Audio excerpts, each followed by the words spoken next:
Hello friends, good morning. कैसे हैं? और आप सभी का मेरे यूट्यूब चैनल पे बहुत बहुत स्वागत है। आज हम HSPQ का पार्ट 2 बताएंगे, जिसमें कि HSPQ का मेरे पार्ट 1 में जो मैंने बताया था कि आपको जो ये 142 क्वेश्चंस करने के बाद, शीट फिल करने के बाद आपको रॉ डाटा फाइंड करना होता है। तो रॉ डाटा फाइंड करने के लिए हम अपने पास ये स्टेंसिल का यूज करते हैं। कुछ स्टेंसिल इस प्रकार दिखाई दे रही होगी आप लोग। इसका यूज करने का तरीका हमारे पास ये देख रहे हैं आप लोग, ये रिस्पॉन्स शीट पे ये स्टार बना हुआ है, तो इसको हम लोग बोलते हैं चेकिंग स्टार। इसका जो वर्क होता है हमारे स्टेंसिल पे, इस स्टेंसिल को लेके हमें चेकिंग स्टार पे कुछ इस तरह लगाना होता है कि जैसे कि ये मैंने बना रखा है डायग्राम कि हमारा स्टार इस सर्किल के अंदर आ जाए। जैसा कि मैं भी आप लोग को दिखाता हूँ, आप लोग को देख लेंगे। इसको चेकिंग बॉक्स बोलते हैं। और ये देखिए, इसको स्टेंसिल हमें इस तरह से फिक्स करनी है और ये फिर स्टेंसिल फिक्स करनी है। भी मैं आप लोग को दिखा देता हूँ। जैसा कि आप लोग ये देख पा रहे हो, ये देखिए हमारा जो चेक बॉक्स है, चेक बॉक्स के अंदर स्टार देखिए बिल्कुल फिक्स हो गए हैं। और जितने जितने ये बॉक्सेस दिखाई दे रहे हैं, सबके अंदर देखिए स्क्वायर स्क्वायर शेप के रिस्पॉन्स शीट का दिखाई दे रहा है। तो इसमें करना क्या होता है, इस सर्किल में जैसे ये लेंगे, इसके नीचे देखिए न्यूमेरिक वैल्यू भी लिखा हुआ है, 2 नंबर, 1 नंबर, 1 नंबर, 2 नंबर।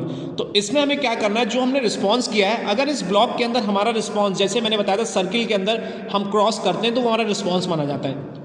अगर इसमें हमारा रिस्पांस दिखाई देता है और उसके बगल में जो न्यूमेरिक वैल्यू लिखी हुई है, 2 नंबर, 1 नंबर, इसको हम ऐड करते हुए चलेंगे और यहाँ पे ऐड करते हुए हमारा फैक्टर ए का टोटल मार्क्स निकल जाएगा। सपोज दैट अगर आपको यहाँ अगर क्रॉस दिखाई देता है इसमें, तो 1 नंबर इसको काउंट कर लिया आपने, यहाँ दिखाई देता है 1 नंबर, इसको 2 नंबर, और यहाँ दिखाई दिया तो ये 2, 2 + 2 4, यहाँ दिखाई दिया 2 तो 6। इस तरह करते हुए हमें फैक्टर ए, सी, ई, जी, आई, ओ और Q3, यानी कि टोटल आपको कितने हैं जो हमारी स्टेंसिल होगी। तो ये चेक बॉक्स करने के बाद हमें 14 फैक्टर में अपने 7 + 7, यानी कि हमें 14 फैक्टर्स को, एक फैक्टर हमें एक स्टेंसिल में और इसी का पार्ट 1 यहाँ स्टेंसिल पे देखिए मेंशन है, ये स्टेंसिल 1 है। स्टेंसिल 1 में 7 फैक्टर्स आपको मिलेंगे और इसी तरह स्टेंसिल 2 में आपको 7 फैक्टर्स मिलेंगे, यानी कि टोटल आप फैक्टरिंग फैक्टर से आप अपना स्टेंसिल के माध्यम से आप अपना रॉ डाटा जो है उसको निकाल लेंगे। हमारा जब रॉ डाटा निकल आएगा स्टेंसिल से,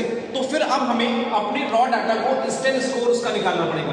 तो स्टेन स्कोर के लिए आपको एक जो है मैनुअल से आपको स्टेन स्कोर, तो ये जो हमारी मैनुअल होगी कुछ स्टेन स्कोर निकालने के लिए, कुछ वो इस तरह से रहेगी। ये हमारी स्टेन स्कोर की मैनुअल है, ये आपको दिख रहा होगा। ये हमारे पास आर्ट्स ग्रुप्स और साइंस ग्रुप का मैनुअल है। तो इसमें आपको देखना जो आपका बेसिकली जो सब्जेक्ट है, वो अगर आर्ट्स ग्रुप का है तो यहाँ पे आर्ट्स ग्रुप लिखा होगा, और अगर वो साइंस ग्रुप का है तो यहाँ पे साइंस ग्रुप लगा है। इससे आप क्या करेंगे, जैसे कि एक सपोज दैट हमारा जो सब्जेक्ट है वो आर्ट्स ग्रुप का है और उसका जो फैक्टर ए आया निकल के, अगर फैक्टर ए में उसका रॉ स्कोर 12 निकल के आया है तो उसका स्टेन स्कोर ऊपर देख लेंगे तो 6 हो जाएगा। फिर इसी तरह अगर उसका फैक्टर बी में उसका रॉ स्कोर निकल के आया है सपोज दैट 4, तो उसका स्टेन स्कोर ऊपर हो जाएगा 5।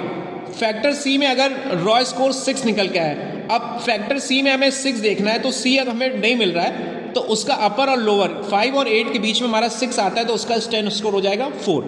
इसी तरह करते हुए हम अपने रॉ स्कोर से स्टेन स्कोर को निकाल लेंगे और स्टेन स्कोर निकलने के बाद फिर हमें अपनी जो हमारे पास डाटा मिलेगा, तो लीडरशिप, क्वालिटी और क्रिएटिविटी। जैसा कि मैंने बताया था कि आपको जो हम HSPQ का जो मेन ऑब्जेक्टिव ये भी होता है कि हमें अपने जो सब्जेक्ट होता है उसकी लीडरशिप क्वालिटी और क्रिएटिविटी क्वालिटी को जानने के लिए करा जाता है। इसके बाद फिर हम इन फॉर्मूला, तो फॉर्मूला भी आपको मैनुअल से मिलेगा, जैसे कि मैं आपको दिखा देता हूँ।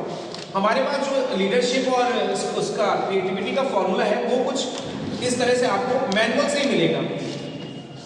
और मैनुअल में आपको जब फॉर्मूला आपको दिख जाएगा, मैं एक बार दिखा दे रहा हूँ आपको। ये देखिए, ये कुछ इस तरह से लीडरशिप का फॉर्मूला है और ये इस तरह से क्रिएटिविटी का फॉर्मूला है। तो ये फॉर्मूला और ये फॉर्मूला जब हम लिख लेंगे, तो इस फॉर्मूले में 0.2b + 0.2c + 0.1e इस तरह से दिखाई देगा।